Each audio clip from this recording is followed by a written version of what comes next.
just learning how to not only get a better understanding of what makes people successful in those roles and the leader successful in those roles and how they work, but also then how do we put the right metrics in place so everyone kind of knows how they're doing. They've got a scorecard. And it goes all the way back to your swimming days.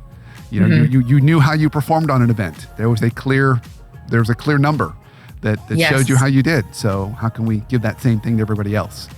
And you also know exactly how long the 200 free is. It's 200 yards or meters, right? Yeah. It's not like infinite and I never finished and I never started. No, it had a beginning, a middle, and an end.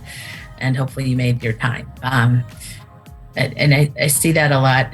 People kind of just blend things forever. Like, no, there's discrete periods that you need to be looking at, whether it's by the hour or by the week or by the day. And then you need to be looking at all of those things, not just, well, last year I did this. Okay, well, what happened hour by hour or week by week? And how did you use that feedback as you were going to get somewhere? You know, Holly, that's a great perspective, because when we treat it just as this thing that kind of bleeds, it's hard to look at one discrete moment in time and say, what could you have done in this moment to make you more efficient or effective? Because there's no beginning, middle, and end. It's just this long thing with numbers attached to it versus chunking it like that. Okay, so now we're going to fast forward to present day.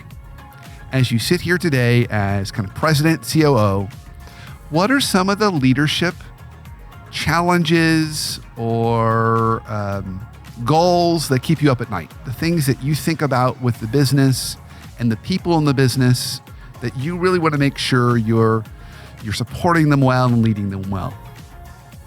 Well, I mean, the most important thing now is in my role is the customer. So, and then of course, how does our team fit into the customer? So the customer has to be understood. They have to get what they need. We have to remember that we're in a competitive situation. We have to have new and interesting offerings to them. We have to really understand whether or not we're solving a problem for them, or if we're just, hey, we shipped it to you. What do you need? No, like what's our ongoing relationship with them? We're a smaller company, so we need to be different than our competitors. And I mention all this because this also informs who do we hire, because I need everybody who works here to also understand and care about those things. And we need to have great customer service people, but we also need to have the people who load trucks know that they're loading a truck that's maybe not our customer, and maybe it's just a trucking company that's an intermediary, but they're still taking something back of the attitude or the service that they received from us to our customer, which then can enhance or not enhance our relationship. And then other things, just like, our invoice is easy to read. If not, why not? Come on, like everything is a customer experience. So I think that's my biggest thought. And are we being very clear with who we are, what we do, and how we can help other businesses grow? So that's the thing that keeps me up at night the most is, and it's not customer retention. We actually have we really have great customer retention. Our company makes ingredients. We feed a lot of dairy cows. We sell to feed mills in Wisconsin. That's where we are. And as we say in the business, cows have to eat every day. Well, we want to make sure they want to eat the minerals that we're selling as part of their diet, and that we're having an offering that's, give them a reason to buy from us. What's our compelling reason to buy from us instead of a competitor? So, what's our marketing look like? What's our messaging around that? And then does everybody understand how our core values relate to what our market needs? Like, maybe these are too big of a topic, Brandon. It's never just one thing, but it's all these things to make sure that our actions are matching our customers' needs. Well, I think it makes total sense when I think about the business, because if it is so operationally heavy, you talked about 95%, it's really going to be more operational, kind of getting the work done and doing it really well. And then there's customers on the other end. There needs to be some kind of a connection point there that is really thinking about, which is your role, thinking about how do we make this experience great? How do we make the kind of culture that we want in the business? So every time a customer interacts with us, they just can feel and smell and just taste that culture, and that it becomes the differentiator. So I think it's really common when I talk to presidents and COOs, they view themselves almost as protector of the culture. And so I'm hearing a lot of that in kind of your conversation with me here today. So a lot around kind of keeping the pulse on the customer and making sure that it's customer centric. Any other big areas that you think about when you think about kind of keeping your team focused, engaged, and even thinking about even future pipeline of talent coming into the company?